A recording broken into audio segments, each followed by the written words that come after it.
bueno, primero las clases capitalistas, por donde quiera, quiero repetir de que la clase capitalista transnacional no son todos los capitalistas en el mundo. Todavía tenemos fracciones de clase capitalista que son nacionales, que son regionales. En América Latina hay capitalistas que operan a nivel de América Latina, que son regionales, más allá de Estados Unidos, pero no operan en otros continentes. Tenemos también en América Latina sectores de la clase capitalista que operan en 5 continentes. Y después hay capitalistas locales que operan solo en Buenos Aires o solo en Córdoba, donde están ustedes.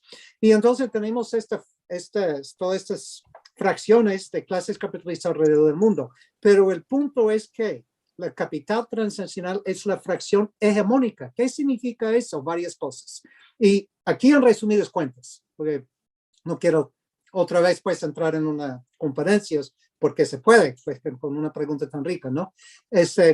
Pero y quiero decir con fracción hegemónica es que primero controla las palancas de la economía global en su conjunto.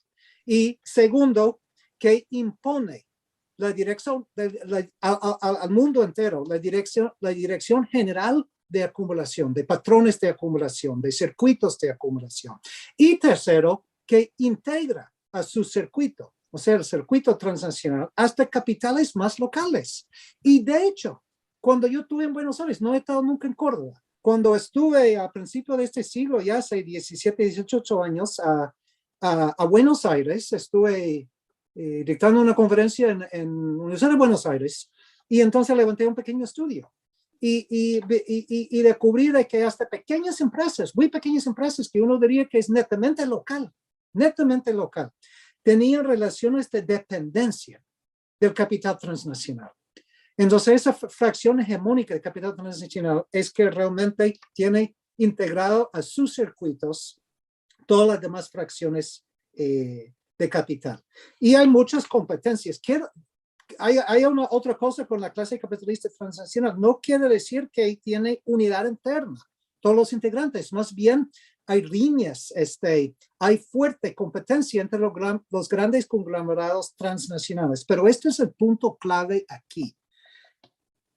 Cada conglomerado transnacional no es nacional, y lo he estudiado en muchos libros, no solo el último. En muchos libros he desplazado con datos, datos empíricos, estudios empíricos, que a nivel de la clase capitalista transnacional no existen empresas nacionales.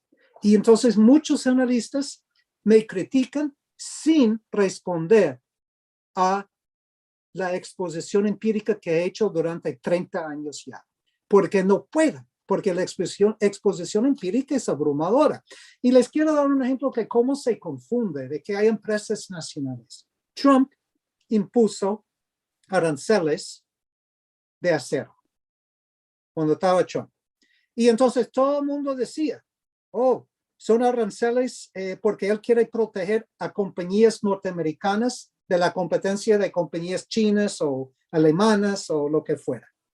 Pero cuando estudiamos eso, los aranceles decía de que compañías dentro de Estados Unidos tienen privilegio, compañías fuera de Estados Unidos no tienen privilegio. Eso es cierto, es un arancel. Pero ¿cuál es la compañía que más produce acero en Estados Unidos? Es una compañía que se llama US Steel. Steel es acero. US Steel. ¿Y quiénes tienen la mayor parte de las acciones de US Steel?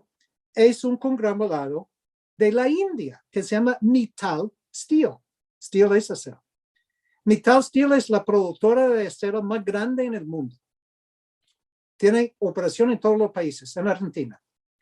Y hace años, Mittal Steel, basada en la India, compró la mayor parte de las acciones de US Steel.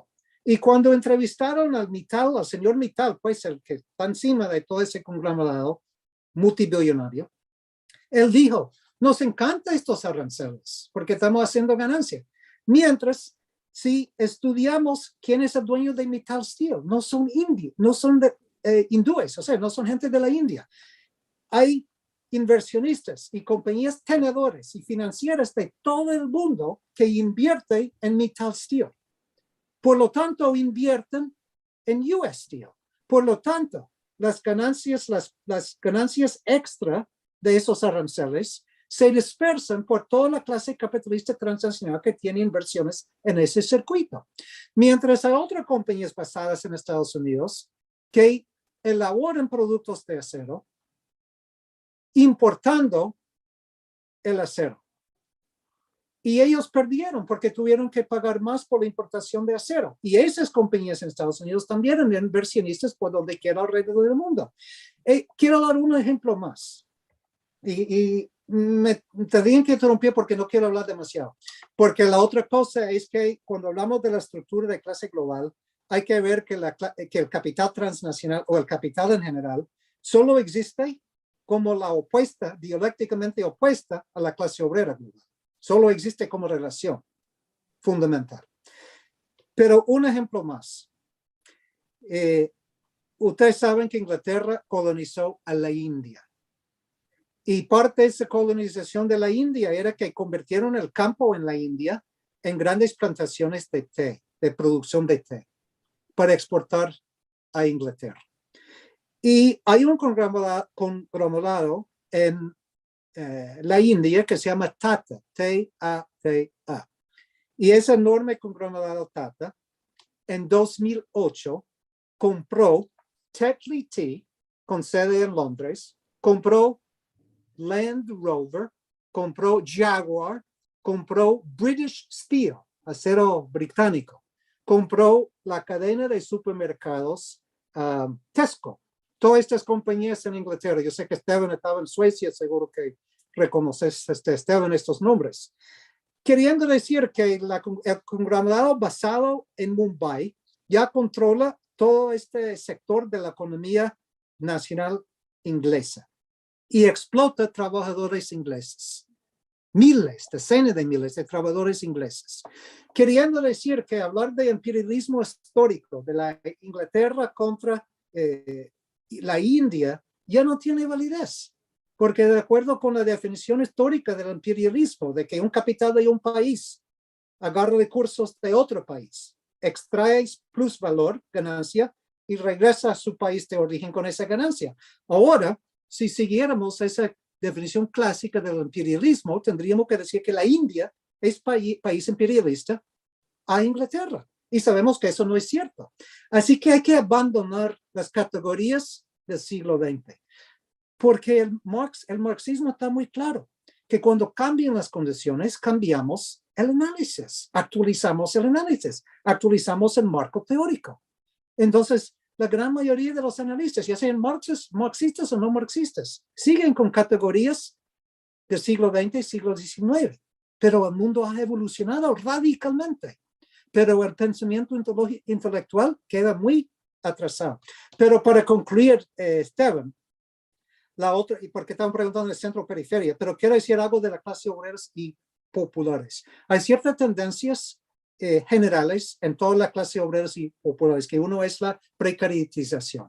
Segundo es que cada vez más desaparece el campesinado. Esos son procesos que aceleran a partir de finales del siglo XX. El campesinado, o sea, un proceso acelerado de acumulación primitiva y proletarianización. Son tendencias generales.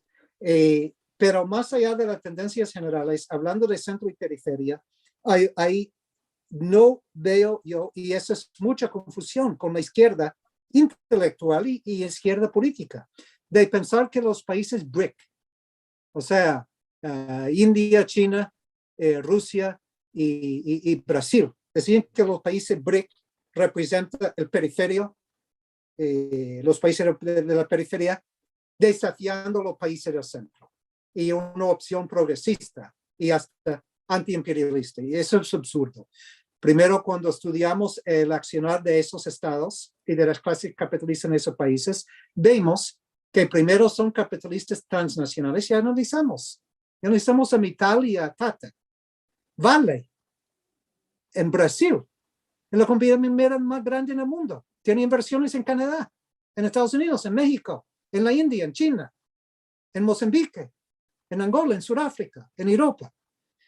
Entonces, estos países BRIC estaban buscando abrir más espacio para las clases dominantes de la periferia para participar bajo términos más iguales en la economía globalizada. No buscaban retirarse, ni buscaban intereses de las clases populares. Entonces, esa contradicción centro-periferia es una contradicción entre el capital transnacional y las masas empobrecidas de la periferia. Esa es la contradicción. No es contradicción país contra país o norte global contra sur global. Es el lenguaje que usamos, pero el lenguaje esconde la realidad. Es una contradicción capital transnacional, masas empobrecidas en el antes tercer mundo.